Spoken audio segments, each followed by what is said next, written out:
Mali ang tagapagsalitang yan, no? Una-una, ang sinasabihan mo ay Pilipino. Citizen ng Pilipinas. Natatandaan nyo nung panahon ng COVID na halos ayaw ng papasok at sinabi ni Presidente Duterte, mga Pilipino yan, papasukin natin dahil sila'y mga Pilipino. Eh, itong si Undersecretary Castro, para mo sabihin na wala na kaming pakailam sa ICC, para namang sinabi mo na hindi Pilipino si Duterte, at ang mahigit doon, naglingkod yan sa bayan. Yan na naman tayo, naglingkod sa bayan. Anyway, balik lang natin kay Malutiquia yung tanong. Yung mga OFWs ba na gustong umuwi ng Pilipinas ng panahon ng pandemic ay may kaso sa ICC? Interestingly, for some reason, milagro nag-notify sa akin si YouTube tungkol sa isang report. Ngayon, yung report is tungkol sa interview ni Malutiquia. At I found it interesting kasi hindi ko alam kung ba't siya nag-iiyak hanggang ngayon sa posisyon at sa pagkaka-appoint ni Yusek Castro, ni Attorney Claire. Hanggang ngayon nag-iiyakan pa rin sila, mga DDS. Hindi ko naiintindihan kung bakit. Nakakatawa itong sinabi ni Malutiquia. Ano ka na lang? Papapanood ko sa inyo. Wait lang. Sobra-sobra na ang pambabastos ni Presidential Communications Office o PCO Undersecretary Claire Castro kay dating Pangulong Rodrigo Duterte. Sinabi ito ng political strategist na si Malutiquia na bigyan diin ni Castro na dahil walang jurisdiksyon ang International Criminal Court sa Pilipinas, hindi tatalim ang pamahalaan sa anumang kondisyon na ilalatag kaugnay sa hiling na interim o temporary release ni FPRRD. Mali ang tagapagsalitang yan, no? Una-una, ang sinasabihan mo ay Pilipino. Citizen ng Pilipinas. Natatandaan nyo nung panahon ng COVID na halos ayaw ng papasok at sinabi ni Presidente Duterte, mga Pilipino yan, papasukin natin dahil sila'y mga Pilipino. At pinagsalitaan ng mga experts, sir, mahirap tayo magpapasok kahit isang Pilipino dahil baka carrier yan, maipit tayo. But at the end, anong sinabi ni President Duterte? Pilipino yan, pabayaan nyo makapasok sa kanilang bansa. Kaya itong si Undersecretary Castro, para mo sabihin na wala na kaming pakailam sa ICC, para namang sinabi mo na hindi Pilipino si Duterte, at ang mahigit doon, naglingkod yan sa bayan. Yan na naman tayo, naglingkod sa bayan. Anyway, ipagkumpara kasi natin. Sabi niya, sobra-sobra na raw yung kabastusan ni Yusek Claire Castro kasi sinabi doon na hindi raw tatanggapin ng Pilipinas si Rodrigo Duterte kapag napagbigyan siya ng interim release. Okay, ganito kasi yan. Hindi raw kasi ordinaryo mamamayang Pilipino lang si Rodrigo Duterte, di ba? He was the former president of the Philippines who is still wielding significant amount of power and influence. Not power, but influence over some people, kahit na sabihin nating papakatanga sila doon. Ito kay Rodrigo Duterte. Kumbaga, ang punto is hindi siya ordinaryong Pilipino. Ang ginawa niya kasing comparison, yung mga OFWs na gusto umuwi ng Pilipinas nung panahon ng pandemic. Balik lang natin kay Malutiquia yung tanong. Yung mga OFWs ba na gustong umuwi ng Pilipinas ng panahon ng pandemic ay may kaso sa ICC? Meron ho ba dito sa inyo na umuwi ng pandemic at kayo po ay may kaso sa ICC? Wala! Sabi ni Baba and Cali. Hell no, sabi ni Hades si Ancheta. Wala po, walay. Yan, wala. Kasi ganun yung sitwasyon.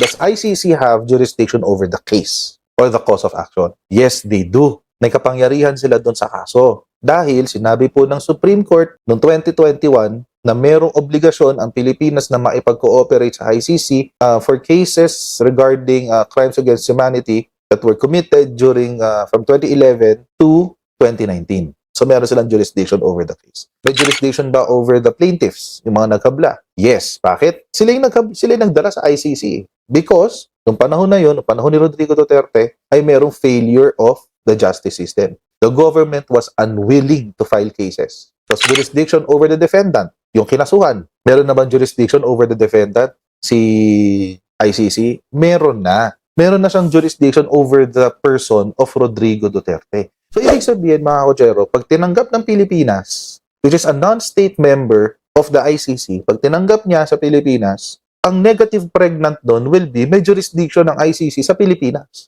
Cannot be. Bakit? Kasi nga, hinabla nga sa Supreme Court yung gobyerno ng Pilipinas. Dahil ang claim ng mga Duterte siblings ay walang jurisdiction over over the Philippines ang ICC. So ano gusto nyong gawin? Labagin natin yung baliin na naman natin ang ating justice system for the sake of accepting Rodrigo Duterte sa Pilipinas? Buti mga kotsero, kung siya ay acquitted na. Kung acquitted na siya, walang problema. Kaso hindi pa siya kasi acquitted. Meaning, meron pang jurisdiction ng ICC sa person ni Rodrigo Duterte. So, anong gagawin natin? Kaya nga lagi natin sasabihin mga kotsero sa mga DDMs ay kung kayo ay naniniwala na walang jurisdiction ang ICC sa Pilipinas, kailangan nyo rin tanggapin na hindi siya pwedeng tanggapin dito habang ongoing yung kaso. Kailangan nyo tanggapin yun. Wala ko kayong choice. Hindi, you cannot bake your cake and eat it too. So habang ongoing yung kanyang kaso, habang nasa jurisdiction siya ng ICC, hindi siya pwedeng tanggapin sa Pilipinas. Hintayin na muna natin na ma-acquit siya. Or mag-decide ang ICC with finality na wala talagang kasalanan si Rodrigo Duterte. O saka lang siya makakabalik ng Pilipinas. That's how the justice system works. Ganun kasi yun. Ngayon, hanggat may jurisdiction ng ICC sa pagkatao ni Rodrigo Duterte, hindi siya pwedeng tanggapin kasi contrary yun sa posisyon ng gobyerno na walang jurisdiction ng ICC sa Pilipinas. So pili kayo isa lang. One lang. Hindi pwedeng pareho. Kung walang jurisdiction ng ICC sa Pilipinas, then panindigan nyo na hindi mo na siya pwedeng iuwi ng Pilipinas. Kung may jurisdiction ng ICC sa Pilipinas, pwede siyang umuwi. Pero may jurisdiction ng ICC, meaning, yung kaso nila is valid. Ganun lang kasi yun. So, hindi ho yun pambabastos on the side of Yusek Claire Castro. Hindi ho yun sobra-sobrang pambabastos sa presidente, former president rather, ng Pilipinas. It's not. It's just the legal consequence of the case against Rodrigo Duterte. Yun lang ho yun. They're blowing it out of proportion. Hindi naman ganun kasi yun. So, pili lang sila, isa lang. Isa lang ang pwede nilang i-argue o pwede nilang itulak. Hindi pwedeng lahat. Diba? Kung merong kung may jurisdiction sa Pilipinas ang ICC, then pwedeng umuwi si Digong, pero valid yung cases na i-file ng mga victims ng WOD, victims ng Tokang. Kung walang jurisdiction sa Pilipinas ang ICC, hindi pwedeng tanggapin si Rodrigo Duterte sa Pilipinas. At invalid din yung case against him.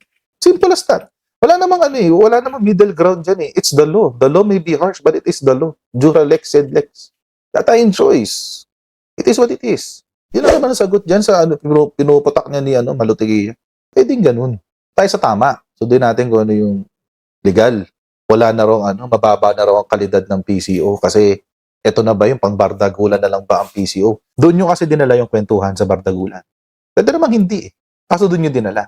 Puro kayo fake news, puro kayo misinterpretation ng mga bali-balita, kung ano-ano inaakusan nyo, tapos tawagin yung Marcos Bangag. Anong kagalang-galang doon? Alam nyo, buti pa nga ang PCO, kahit maipagbardagulan, disente pa rin. Saan nakakita ng disenteng bardagulan? Kapag totoong barda yan, nagbumurahan pa yan sa chatroom. Ang totoong masaklap dyan kasi, mga chero, at sa mga DDS na nandito ngayon, hindi lang kasi kayo makaporma kay Yusek Claire. Lagi kasi kayo nasusopla. Bangag talaga kayo. Lagi kayong basag, lagi kayong durog kay Yusek Claire. Yun ang issue nyo dyan eh. Hindi kayo makalusot.